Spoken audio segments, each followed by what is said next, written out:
Satu bola itu keluar.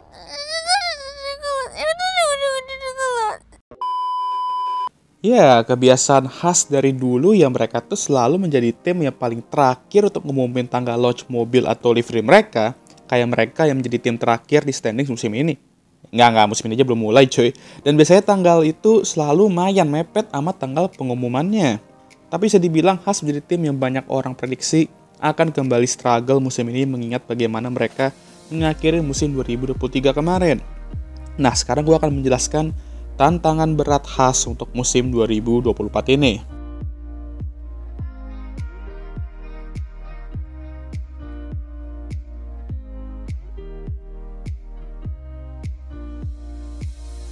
Nah, mari kita bahas livery-nya dulu.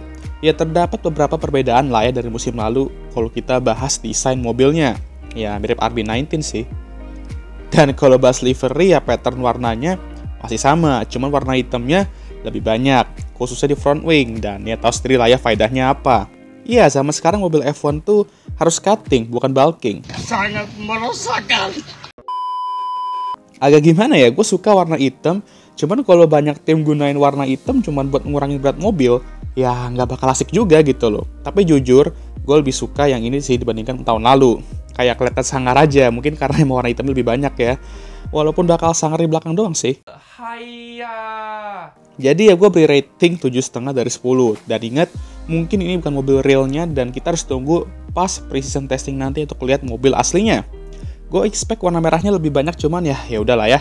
It's okay lah, dan gue rasa itu aja yang perlu gue katakan mengenai desain livery VF24 ini. Oke, saatnya kita ke topik. Nah, awal tahun kita udah diberi kabar yang cukup mengejutkan, di mana Gunter Steiner dipecat dari tim Principal Haas. Jadi ya mungkin Netflix sama atau turun setelah pengumuman itu. Tapi tentunya ya main sedih juga lah, karena Gunter sendiri merupakan karakter yang cukup unik. Beliau emang bukan tim Principal yang sempurna, tapi cukup menghibur. Tapi tentunya nggak bisa lo bertahan di F1 karena lo menghibur. Lo harus bisa memberikan prestasi atau progres yang signifikan. Nah, masalahnya, Gunter sudah bersama Haas dari mereka debut di F1, dan emang progresnya sudah mulai terlihat stuck atau menurun. Maka dari itu, Haas ingin mencari hawa segar dan merekrut Oji-san satu ini, yaitu Ayao Komatsu, mungkin adalah solusinya.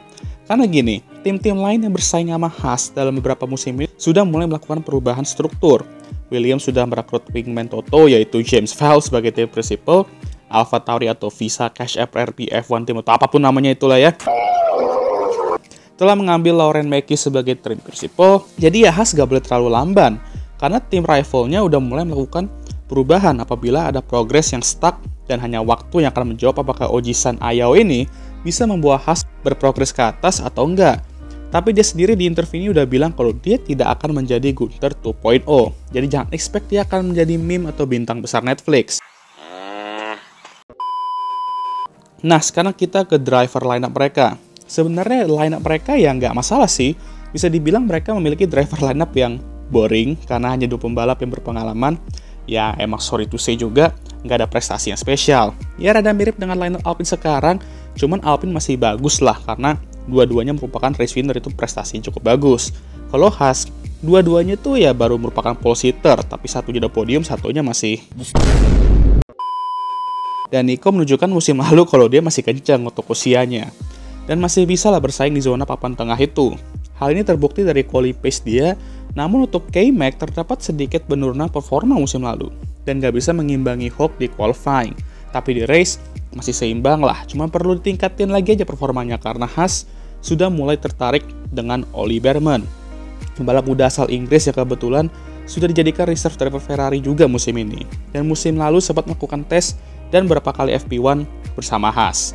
Jadi dua K-Mag dan Hulk harus hati-hati, karena kalau misalkan Ollie juara F2 musim ini, yang dimana banyak orang prediksi hal itu akan terjadi, K-Mag atau Hulk underperform, pasti salah satu dari mereka nanti akan Nah, yang jadi masalah ya sudah jelas mobil mereka. Nah, musim 2023 kemarin, masalah Haas itu jelas ialah race pace dan tire deck mereka yang terlalu tinggi. Di qualifying nggak masalah, mereka bisa dibilang kenceng dan terkadang bisa merepotkan tim kayak Aston, McLaren, atau Alpine.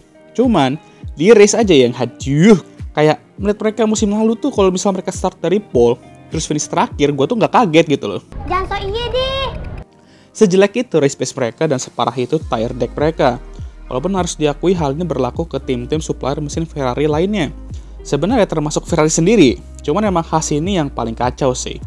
Dan masalahnya, masalah ini tuh udah dari zaman kapanan gitu sering terjadi ke Haas. Dimana mobil mereka tuh kencang di qualifying tapi ambiar di race. Nah, masalah keduanya juga mereka selalu ketinggalan dalam develop dibandingkan tim lain. Ya, sebenarnya ini dikarenakan mereka merupakan tim termuda di grid, jadi SDM mereka mungkin gak sebanyak dan seberpengalaman atau sebagus tim lain. Karena gue yakin beberapa karyawannya itu masih pada baru juga di dunia F1. Dan yang senior-senior, itu juga gue rasa mayoritas datang dari Ferrari semua. Ingat ya, pas era Covid itu, beberapa SDM Ferrari itu pindah ke Haas. Dan lucunya Haas ini juga entah kenapa, setiap kali mereka bawa update, bukan yang nge-upgrade mobil mereka, malah seolah-olah terlihat nge-upgrade mobil lain. It is evolving just backwards. Karena selalu ambil performa mereka kalau bawa update. Nah, ini juga mungkin yang bikin gua ngerasa kalau mereka harus merekrut beberapa SDM dari tim-tim lain dan kalau bisa tuh yang emang berkualitas lah, udah terbukti gitu loh. Cuman kembali lagi ke inti dari mengapa masalah-masalah ini bisa muncul, yaitu Gene Haas. Kayak bayangin dah, awal musim kemarin Haas memperkenalkan pitboard mereka yang mungil kayak Cindy UPI ini, kayak apa gak malu gitu loh. Really dude gitu loh, paham gak sih? Really dude.